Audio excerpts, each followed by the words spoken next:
Paix, grâce, peuple de Dieu, nous vous sommes très reconnaissants, sachant que vous êtes nombreux en train de nous suivre et que celui qui nous a appelés tous au salut commun vous accorde encore l'entendement pour que ces choses ne soient pas mystérieuses pour vous, mais que la révélation de la parole puisse illuminer toute votre vie.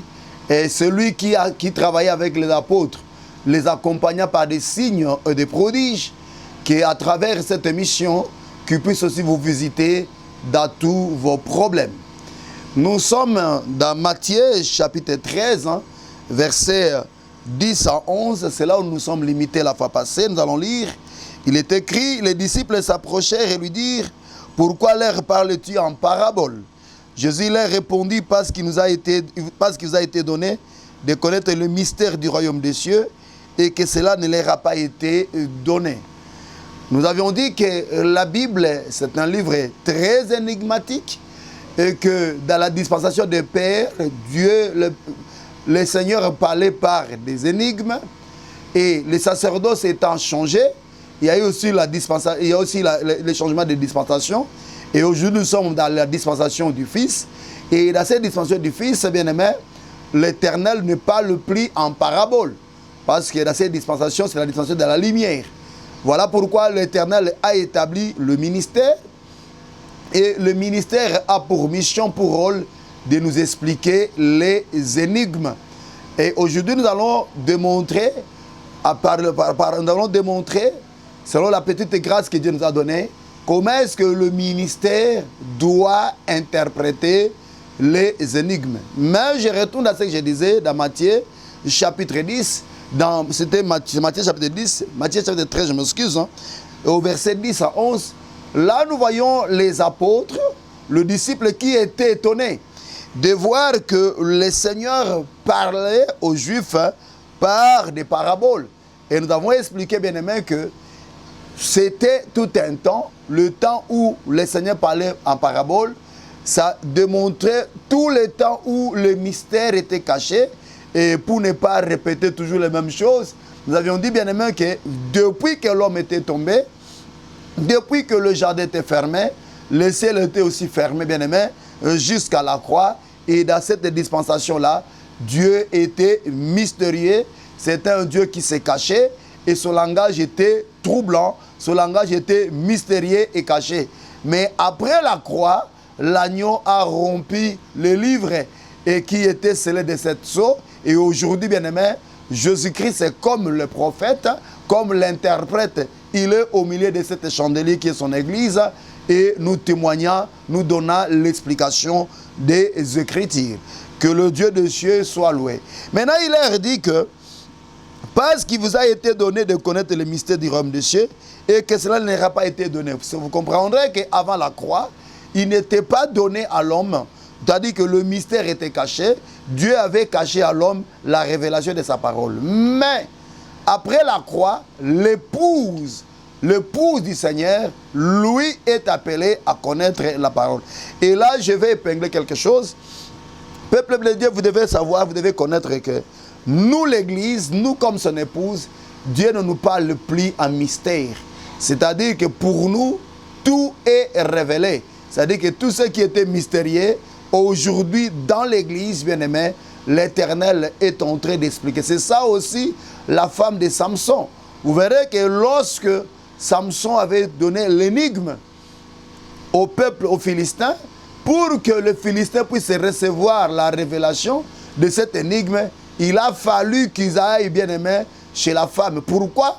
Parce qu'ils savaient que la femme doit connaître les secrets du cœur. Parce qu'il n'y a pas d'amour sans la révélation du secret. C'est ce qu'aussi Delilah avait dit aussi à Samson. Comment diras-tu que tu m'aimes si tu me caches le secret de ton cœur? Donc le secret du cœur, bien aimé, ne peut le connaître que l'épouse. Voilà pourquoi nous, comme l'épouse, l'Éternel ne nous parle plus en parabole, mais l'Éternel nous parle, bien aimé, par révélation. C'est comme ça que j'ai toujours dit que l'Église, bien aimé, c'est le lieu de la révélation, c'est la maison de la révélation.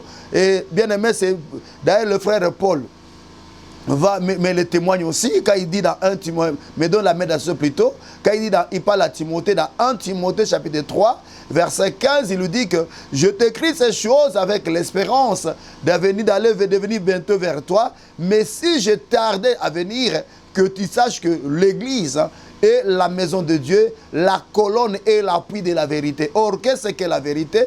La vérité n'est rien d'autre que l'interprétation de la loi, l'interprétation des Écritures. C'est ce que nous dit aussi Jean chapitre 1er. Au verset 16 et 17, on dit que la loi est venue avec Moïse, mais la grâce et la vérité sont venues avec Jésus-Christ. C'est-à-dire que Jésus-Christ, en venant, il est venu apporter l'interprétation à la loi. Et cette interprétation de la loi, c'est ce que nous appelons la révélation et on la trouve bien aimé chez la Genèse. C'est comme ça que le frère Paul dira que à Timothée, l'Église est la colonne et l'appui de la vérité. Donc si vous voulez connaître la révélation, c'est dans l'Église. Voilà pourquoi aujourd'hui, bien aimé, Dieu ne parle plus à son peuple par des paraboles ou par des mystères, mais Dieu aujourd'hui parle en termes de révélation parce que Dieu a illuminé les yeux de nos cœurs afin que nous sachions, afin que nous comprenions, afin que nous saisissions l'interprétation, la révélation qui est cachée derrière les Écritures. Mais maintenant, comment est-ce que le ministère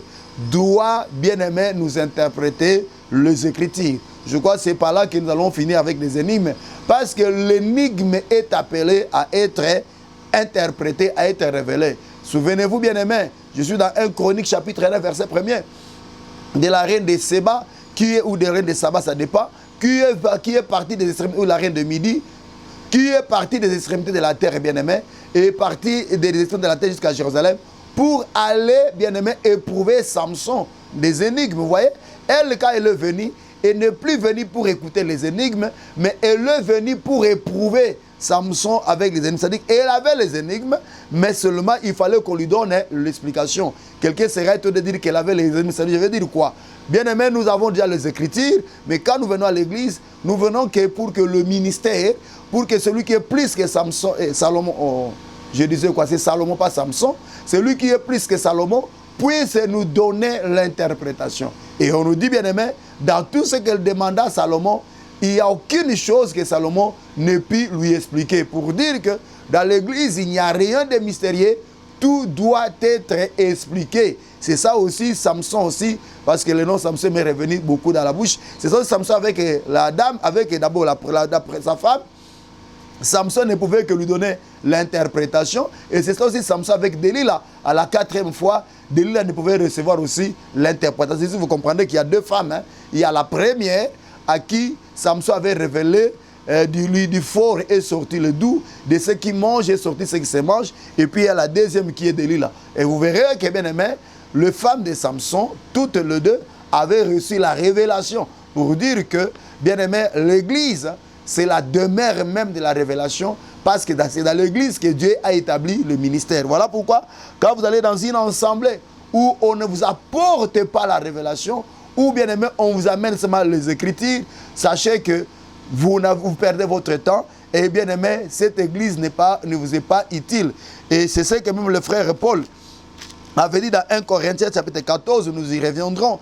Il dira ceci, mais je vais le lire quand même, mais nous y reviendrons, parce que dans cette émission, 1 Corinthiens chapitre 14, verset 6, qu'est-ce que le frère Paul avait dit à l'église?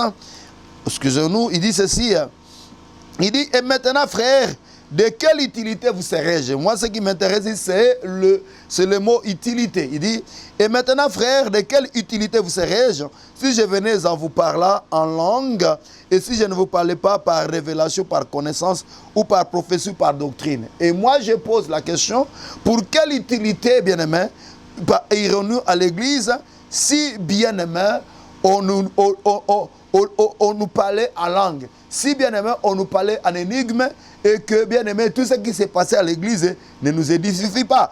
Vous allez comprendre avec moi, le frère Paul dira que lorsque vous vous assemblez, quelqu'un a-t-il un cantique? Je prends 1 Corinthiens 14, verset 26. 1 Corinthiens 14, verset 26, le frère Paul dit ceci. Que faire donc, frères, lorsque vous vous assemblez? Les uns ou les autres parmi vous ont-ils un cantique, une instruction, une révélation, une langue, une interprétation, que tout se fasse pour l'édification. Vous voyez, ici le frère Paul nous dit que lorsque nous nous assemblons, nous devons nous assembler pour l'édification. C'est comme ça qu'il dira que s'il y a quelqu'un ou s'il y a les uns qui ont, bien aimé, un cantique, ou les autres qui ont une instruction, d'autres une révélation, une langue, une interprétation, que tout se fasse pour l'édification. Pourquoi l'édification? Parce qu'en réalité, l'épouse, bien aimé, on ne l'a pas le pli en mystère.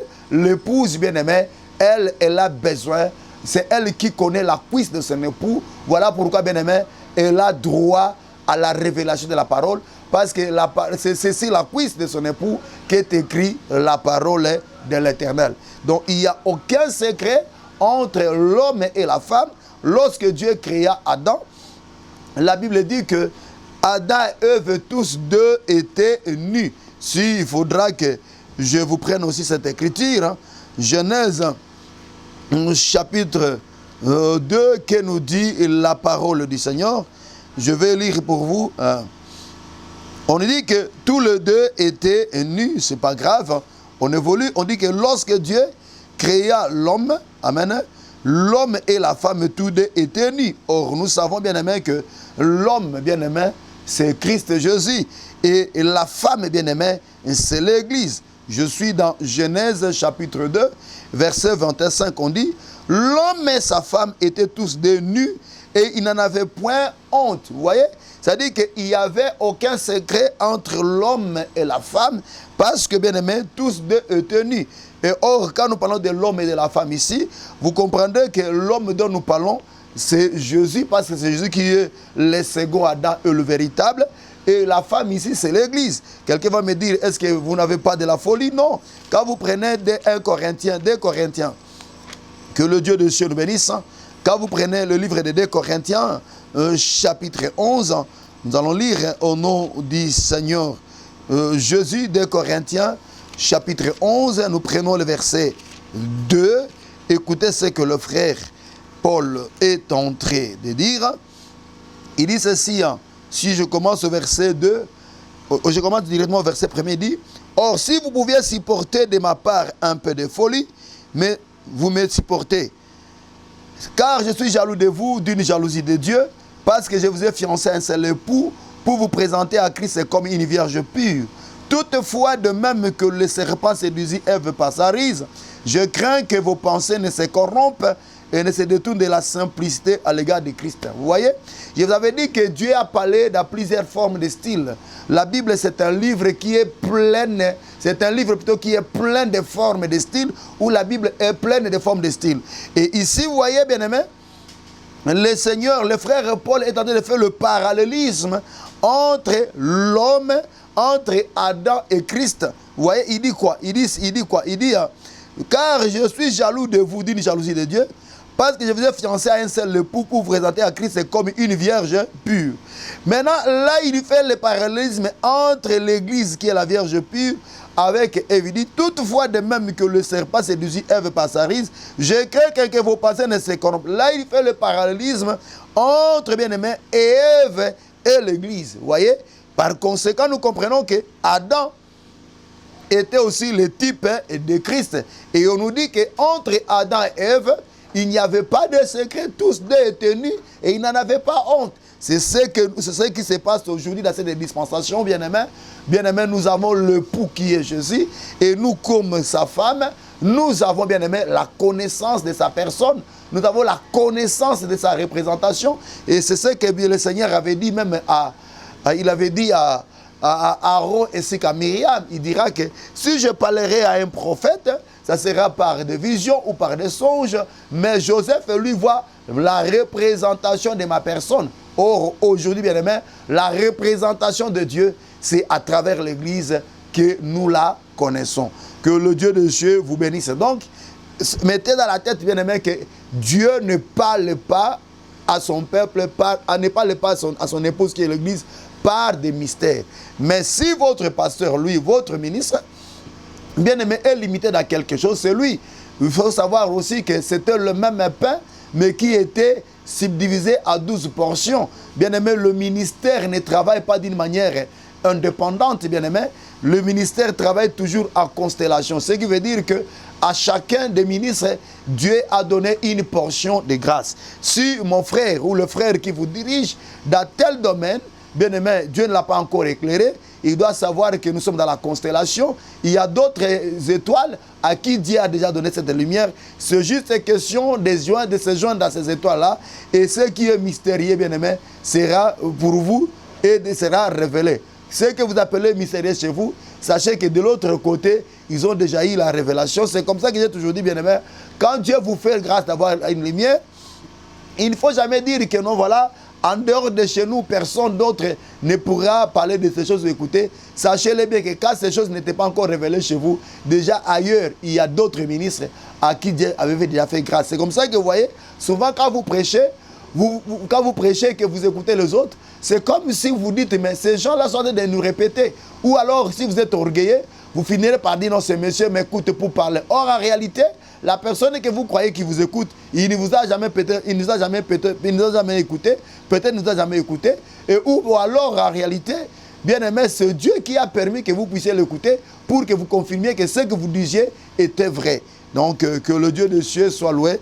Je crois que cette petite exhortation est aussi très importante. Donc, Dieu ne parle pas à l'Église par le mystère, parce que tout ce qui était mystérieux, aujourd'hui, Dieu nous les a révélés. Donc tout ce qu'on appelle mystère dans l'Église, ça a une révélation. Maintenant, comment est-ce que le ministère doit nous expliquer les énigmes? Et là, je vais retourner dans les Écritures que j'avais données la fois passée. Mais avant que j'y retourne, bien aimé, je vais prendre d'abord deux Écritures. La première des choses, c'est je prends d'abord Job 39. C'est la première Écriture. Ça là, j'attire l'attention du ministre. Job 39. Je prends le verset 36 jusqu'au verset 38. Job répondit à l'Éternel et dit, voici, je suis trop peu de choses. Je suis trop peu de choses. Que te répliquerai-je? Je mets la main sur ma bouche. Je parlerai une fois et je ne répondrai plus. Deux fois et je n'ajouterai rien. Ici d'abord, Job dit que voici, je suis trop peu de choses, que te répliquerai-je? Je mets ma main, je mets la main sur ma bouche. Il faudra d'abord que le ministère sache que le ministère, c'est une grâce. Bien-aimé, nous avons un vase de terre dans lequel Dieu a mis cette richesse. Donc la richesse que nous portons là, le ministère là, la connaissance que nous avons là, le ministre doit savoir que c'est quelque chose d'immérité. C'est une faveur seulement que Dieu nous a faite. Voilà pourquoi Paul dira que cette capacité ne vient pas de nous-mêmes.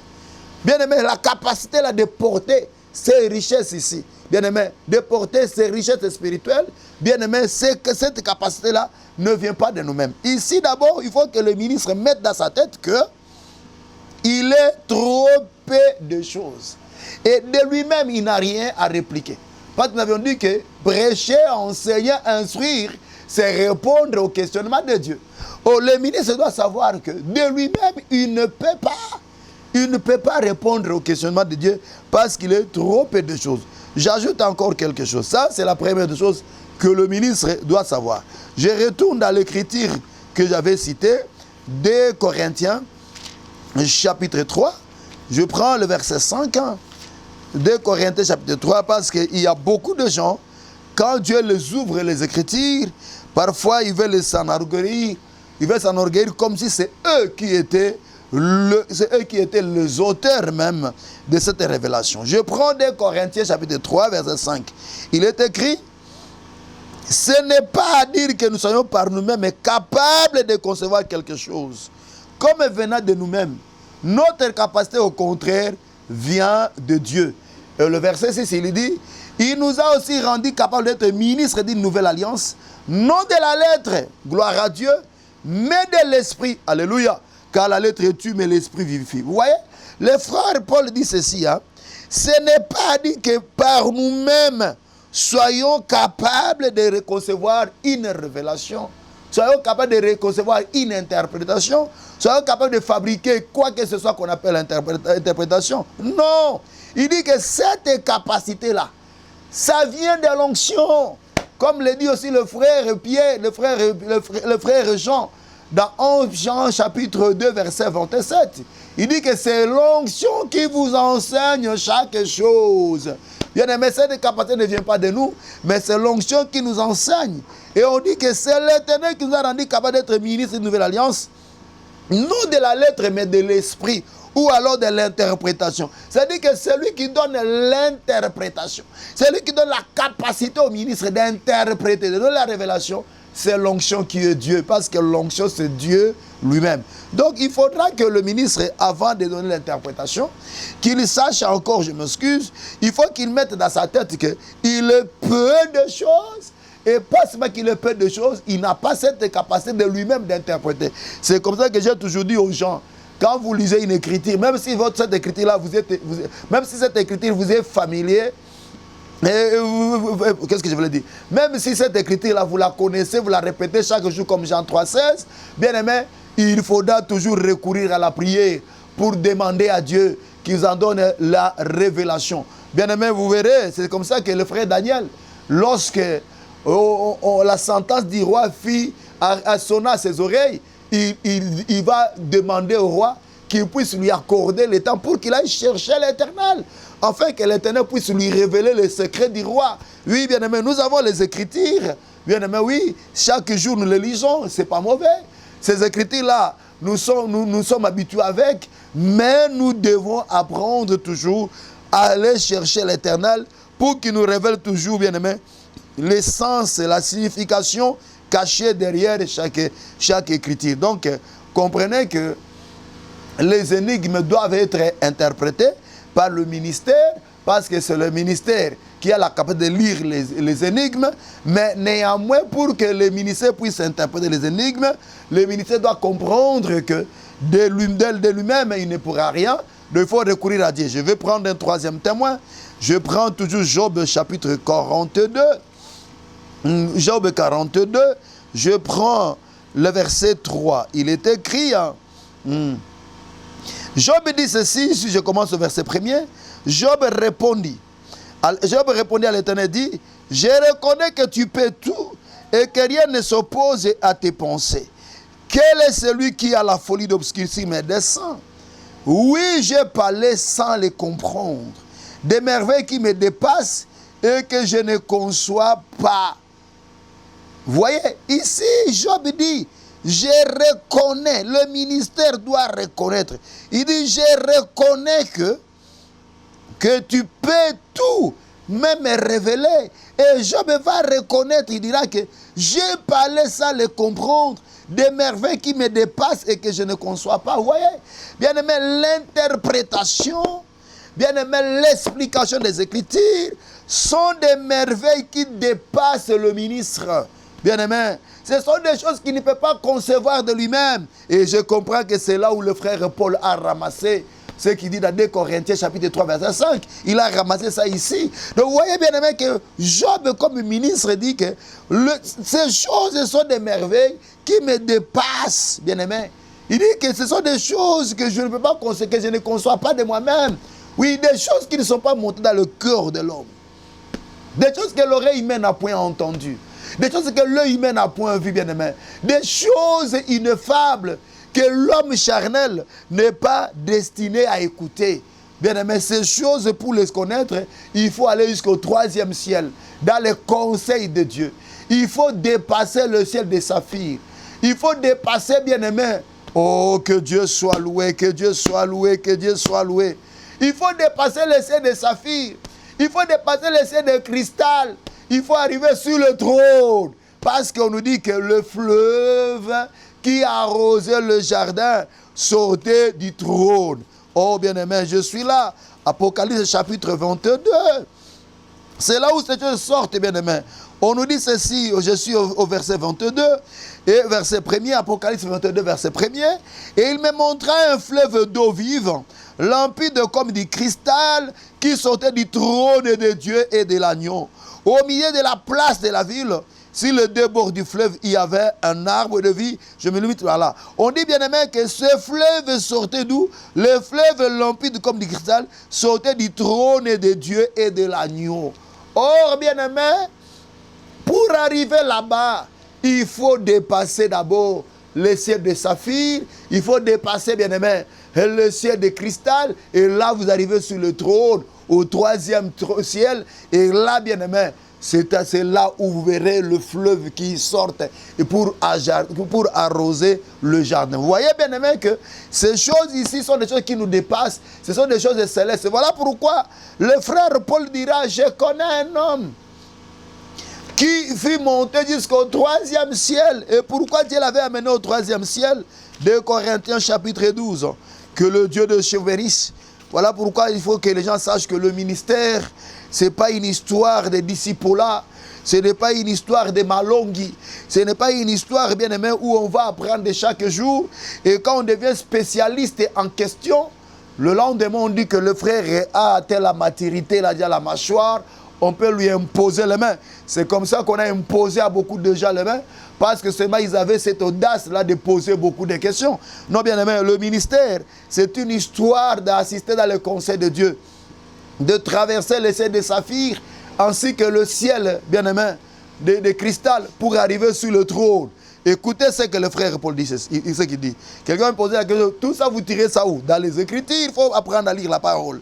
Il est écrit, bien aimé, excusez-moi, je ne suis pas prétentieux, dans 2 Corinthiens chapitre 12, verset 12, on dit ceci. 2 Corinthiens 12, verset 2. 2 Corinthiens 12, on dit, je connais un homme en Christ qui fut il y a 14 ans ravi jusqu'au troisième ciel. Si ce fut dans son corps, je ne sais. Si ce ne fut hors de son corps, je ne sais. Dieu le sait.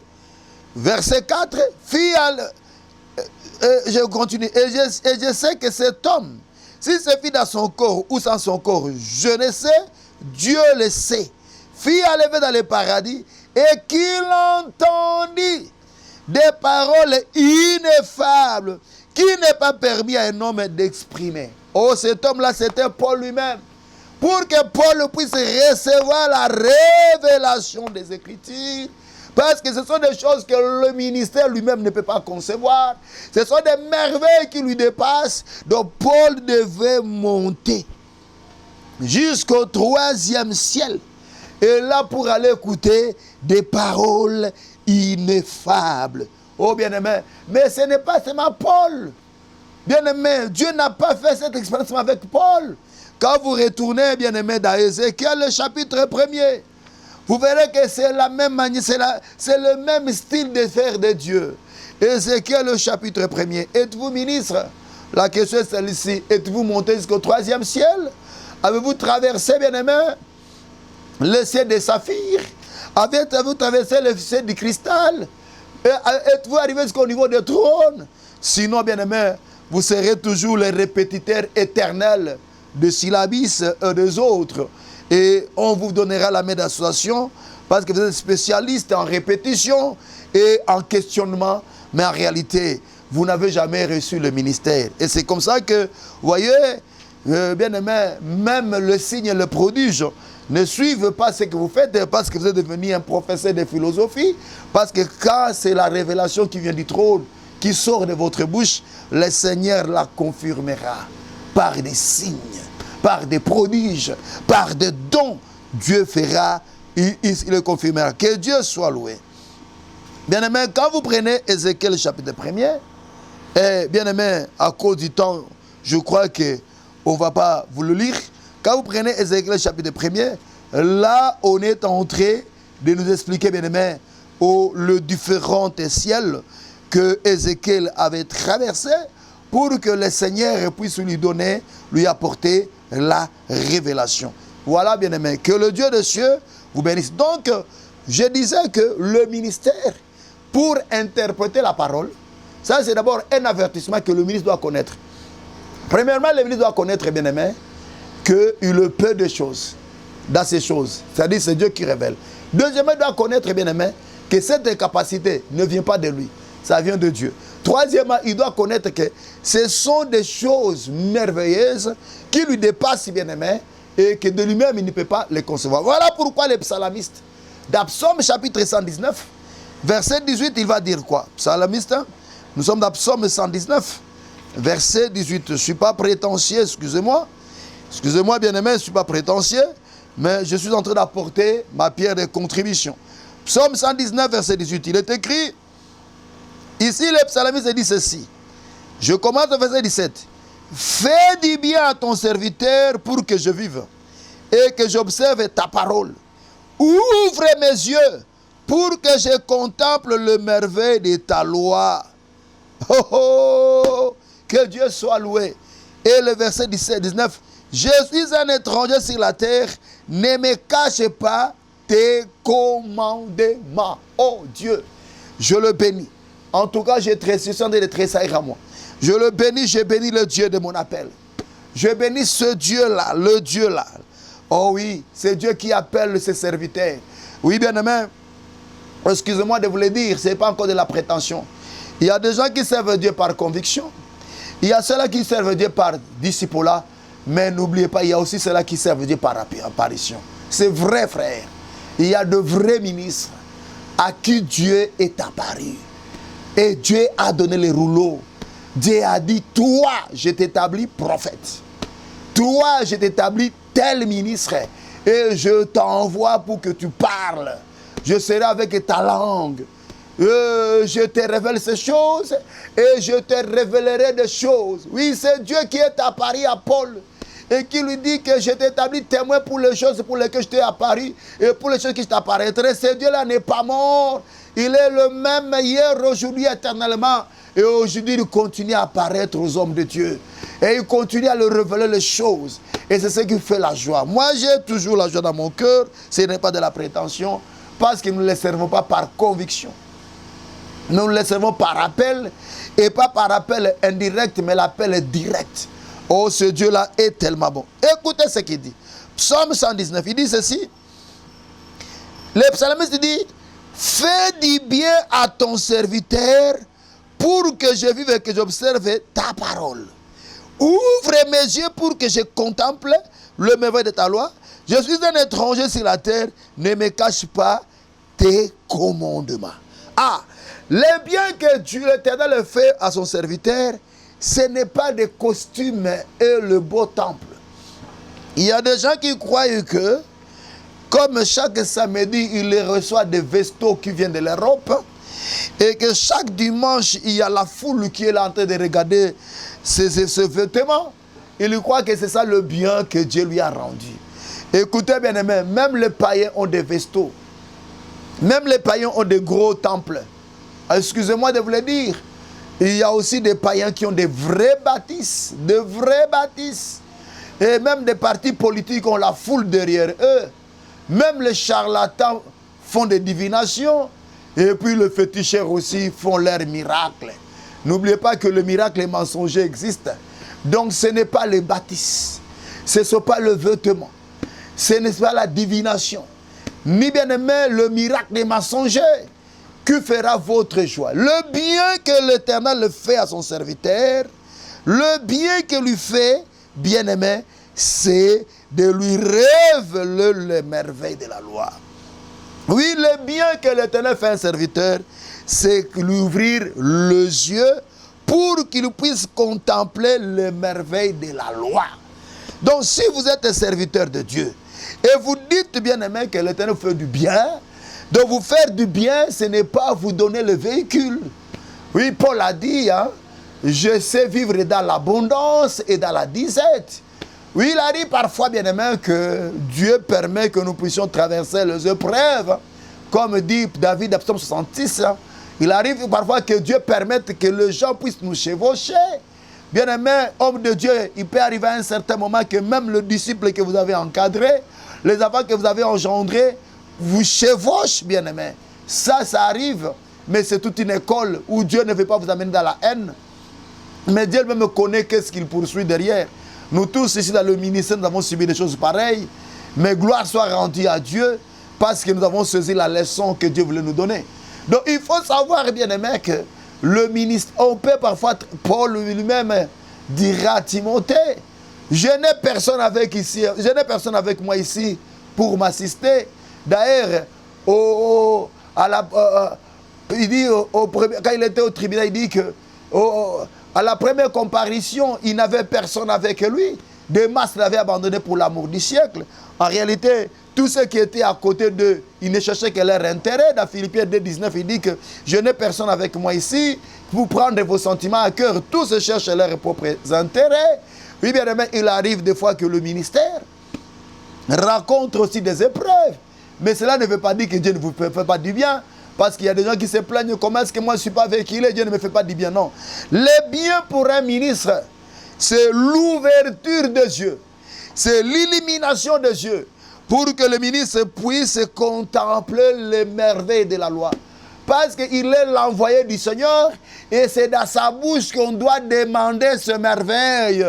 Oui, bien aimé, son utilité, son pourquoi sur la terre, c'est l'explication des merveilles. Homme de Dieu, quand nous vous invitons chez nous, habillez-vous comme vous voulez, en 3 pièces, 4 épingles, ça ne nous fera rien. Ce que nous attendons, bien aimé, que vous nous parliez du Père. C'est pour ça que l'Éternel vous a envoyé. On dit, ouvre mes yeux pour que je contemple le merveille de ta loi. Ne me cache pas tes commandements. Ah oui, le bien que Dieu fait à un homme de Dieu, c'est la révélation des commandements. Oui, bien aimé, c'est la révélation des commandements, c'est l'explication, l'ouverture des merveilles de la loi. Voilà pourquoi il faut toujours prier. Il faut toujours prier. Il faut toujours prier. Et c'est ce qui a fait la joie du Seigneur Jésus. Le Seigneur Jésus n'avait pas tressailli parce que les apôtres faisaient des miracles. Il n'a pas tressailli parce que les apôtres chassaient les démons. Il n'a pas tressailli parce qu'ils avaient eu des embonpoints. Non. Mais il dira, Père, je te loue. Parce que tu as cassé ces choses aux petits, aux sages, aux grands, et que tu les as révélés aux petits enfants. Ah, homme de Dieu, nul n'est suffisant dans ces choses. Si réellement c'est Dieu qui vous a appelé, si réellement c'est Dieu qui vous est apparu, et si c'est réellement que c'est Dieu qui vous parle, recourez dans la prière, que Dieu vous illumine les yeux, et il fera grâce. Je sais qu'on ne finira pas aujourd'hui. Oh bien-aimé, nous prenons Ésaïe 50, verset 4. Oh, que Dieu soit loué. Je sens en moi une certaine compassion. J'ai envie de pleurer, mais que Dieu soit loué. Oh non, ça fait pitié, bien-aimé. Si réellement c'est Dieu qui vous a apparu, bien-aimé, ne soyons pas religieux. Le Dieu de la Bible est vivant. Le Dieu qui appelle au ministère est vivant. Si c'est réellement Dieu qui vous a appelé, même si les gens vous abandonnent, bien-aimé, même si vous mettez la quarantaine dans une cabane, dans un désert, Dieu continuera à vous révéler la chose. Dieu continuera à vous révéler la chose. Aujourd'hui, il y a des gens qui cherchent à nier certaines vérités bibliques. Ils veulent nier les apparitions. Non, bien-aimé, Dieu apparaît à ses serviteurs. Dieu apparaît à ses serviteurs. Et quand il leur apparaît, c'est pour leur révéler la parole. Et là où moi qui vous dis, je suis témoin de ces choses. Ce n'est pas le baise, ce n'est pas se vendre. Mais je vous dis, bien aimé, si réellement Dieu vous appelle au ministère, même si tout le monde vous abandonne dans la quarantaine, 15 ans plus tard, 20 ans plus tard, lorsqu'ils vous écouteront, même s'ils disaient que vous n'êtes pas leur frère, même si vous disaient, non, celui-là, ce n'est pas notre frère, mettez-le à côté, il n'est pas notre frère. Mais le jour, bien-aimé, que Dieu fera grâce que vous rencontriez encore pour de nouveau plutôt, et que vous puissiez parler. Quand vous ouvrirez la bouche, ils diront, c'est le fils de ma mère. Que le Dieu de cieux soit loué. Ésaïe 50, verset 4. Je vais lire au nom du Seigneur Jésus. Il est écrit, le Seigneur l'Éternel m'a donné une langue pour que je sache soutenir par la parole celui qui est abattu. Il éveille chaque matin, oh Dieu. Il éveille mon oreille pour que j'écoute comme écoute des disciples. Oh, que Dieu soit loué. Je ne sais pas si j'aurai encore le temps pour finir cette écriture, mais nous allons retourner. Mais je vais vous amener dans une expérience unique. Quand vous lisez la parole, vous verrez que l'œil et l'oreille sont des jumeaux. Ils marchent toujours ensemble. Quand Dieu parle, écoutez, bien aimé, vous allez écouter, vous allez voir aussi, voir. C'est-à-dire que le verbe voir Excusez-moi, mon chrono a sauté. Et merci. Me dit il reste 5 minutes parce que ça va sauter. Bien aimé, vous verrez toujours, bien aimé, quand vous lisez les Écritures, vous verrez toujours que le verbe voir et le verbe entendre marchent toujours ensemble. Et bien aimé, à chaque fois que quand Dieu parle, bien aimé, de voir, vous verrez qu'il y a aussi entendre. Pour dire que l'oreille et l'œil et l'oreille sont deux jumeaux. Je ne sais pas avec les 3 minutes si je vais en parler. Mais prenons d'abord cette écriture d'Apocalypse. Et on va y retourner. Je sens en moi une certaine compassion. Bien aimé, même si on vous abandonne, même si on dit que vous n'êtes pas leur frère, ne vous en faites pas. Celui qui appelle le ministère, c'est Dieu. Et je suis en train de parler à quelqu'un. C'est Dieu qui appelle le ministère, frère. Attachez-vous à celui qui vous a appelé. Concentrez-vous à lui, bien aimé. Il va continuer à vous révéler. Et il y aura toujours un jour. Dieu créera une opportunité que vous parliez. Et lorsque vous parlerez, c'est lui qui a dit que vous n'êtes pas leur frère. Lui, celui-là, bien aimé, il comprendra au fond de lui qu'il a commis une erreur. Nous sommes dans Apocalypse chapitre 5. Nous prenons le verset 5. On dit, l'un des vieillards me dit, ne pleure point. Voici les lions de la tribu de Juda. Les rejeteurs de David a vaincu pour ouvrir les livres. Et c'est 7 sceaux. Et je vis au milieu du trône et de 4 êtres vivants. Au milieu de... Non. Que Dieu soit loué. Que Dieu soit loué. Ce n'est pas le critique que je voulais lire, mais que Dieu soit loué. Oh, bien aimé, je cherchais une écriture pour vous montrer que le voir et l'entendre auprès de Dieu, oui, bien aimé, ça marche toujours ensemble. Il y a plusieurs écritures, mais il y a une écriture qui montait dans ma tête. Je peux prendre même cette écriture, on dit... Apocalypse chapitre 1er, je prends le verset 10. Je fus ravi en esprit au jour du Seigneur. Apocalypse 110, il y a plusieurs versets, mais je prends cela. Apocalypse chapitre 1, verset 10, on dit, je suis ravi en esprit au jour du Seigneur. Et j'entendis derrière moi une voix forte comme le son d'une trompette. J'ai entendu. Là, c'est l'oreille, j'ai entendu. J'entendis une forte voix, j'entendis derrière moi une voix forte comme le son d'une trompette. Et je vais au verset 12. Je me retournais pour connaître quelle était la voix qui me parlait. Et après m'être retourné, j'ai vu. Ça, c'est les yeux. Je vis. Cette chandelier d'or. Vous voyez? Il y a plusieurs écritures comme ça dans la Bible, frère. Bien aimé, quand Dieu parle, bien aimé, dans le voir et l'entendement marchent ensemble. C'est-à-dire que dans le parler de Dieu, l'oreille et l'œil, bien aimé, sont des jumeaux. Nous allons limiter par là, nous allons retourner dans Ésaïe. Nous sommes en train de parler comment c'est que le ministre doit mettre d'abord dans sa tête avant d'interpréter la parole. Dans Ésaïe 50, verset 4, nous allons y retourner là-bas. Et dans la prochaine émission, le Dieu de cieux va nous visiter. Mais je vais apporter une parole de consolation. Parce que c'est pour la première fois que, depuis que je passe à la télé, que je sente cette compassion. Il y a un frère, il y a un ministre qui est mis à côté par le sien, qui le disqualifie et qui disent qu'il n'est pas notre frère.